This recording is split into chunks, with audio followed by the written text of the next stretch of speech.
Meow meow. Magpolitika man o personal na buhay, bakit kaya pag may Marcos sa kwento, certified hot topic? Kumbaga, in today's language, trending?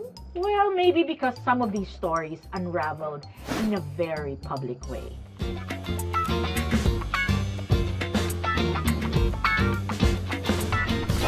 Tulad na lang ng love story ni Ferdinand Marcos at Imelda Romualdez. 1954, after 11 days of courtship, kasala na agad-agad.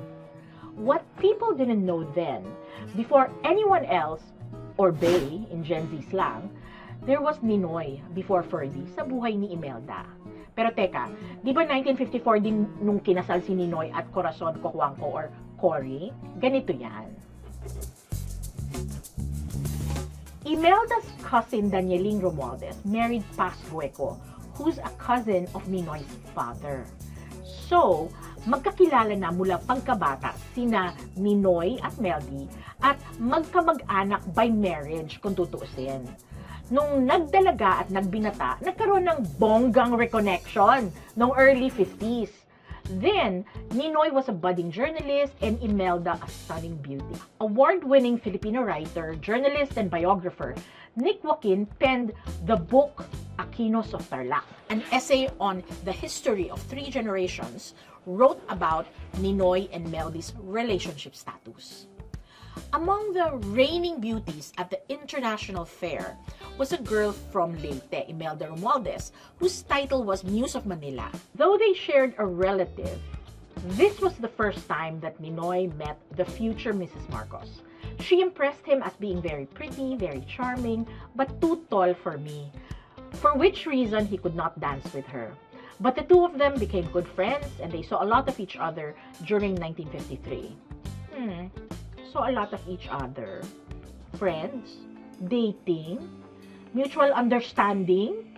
Situationship? Siyempre, Ninoy was a willing escort to Imelda during social gatherings. Ikaw ba naman ang Rose of Tacloban na naging Miss Manila? And to several admirers, kamukha ni Virgin Mary and the most beautiful woman at that time. Ang haba ng hair mo, te! The former First Lady's great-nephew, Mike Acevedo Lopez, ascertained in an article that Ninoy and Imelda indeed dated. But even before the ship has sailed, naudlot ang pag-ibigan. Iba-iba ang versions kung bakit. Kesyo hindi boto ang pamilya ni Ninoy kay Imelda, Ninoy found Imelda too tall and too bold, or that Ninoy had a lot on his plate during the 50s and just didn't have time for a serious relationship. Sa parte naman ni Meldy, mukhang hindi kawalan si Ninoy. She just had too many suitors then to wait around for someone na intimidated sa tangkad niya. Mukhang may ghosting na naganap sa walang label na relasyon ni Meldy at Ninoy. But who ghosted who, we will never know at this point since there are different accounts on how the so-called romance played out. It's a he said, she said situation. Anyway, ending pa rin, Ferdinand, Imelda, Ninoy, Cory, and the rest is the nation's history. Si Mr. and Mrs. Marcos meant to be. Their public image, power couple. Sweet na sweet sa public events. Pati sa pelikula, bida. Ferdinand and Imelda redefined themselves. Sila na talaga, si malakas at si maganda.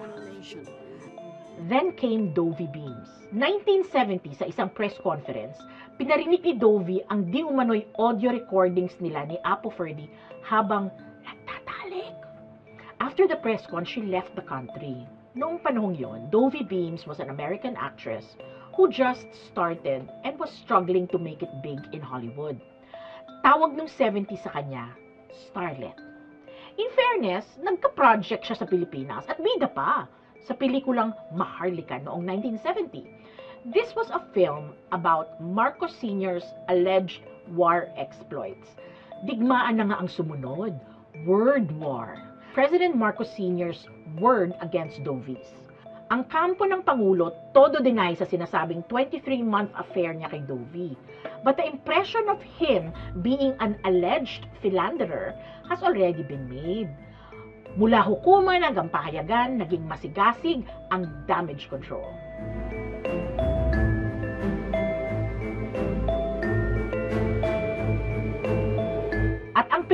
lovey-dovey featuring the life of her alleged lovey-dovey, Ferdy, as a war hero, shelved forever. Binaon sa limot, hindi na pinalabas kailanman sa mga sinehan.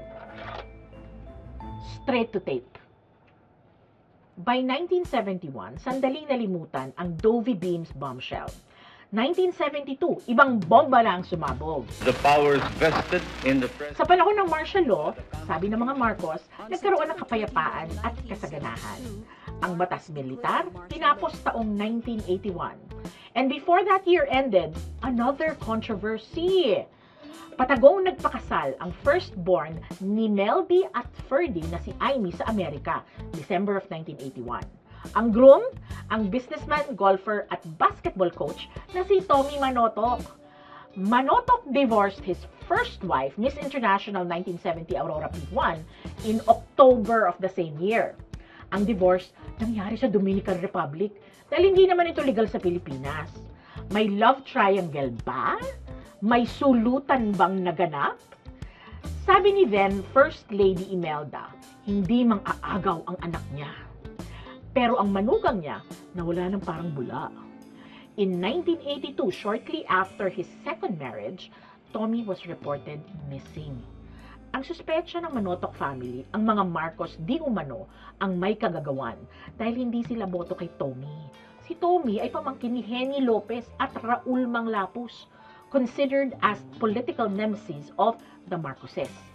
After 41 days, Manotoc resurfaced and claimed he was kidnapped by the New People's Army.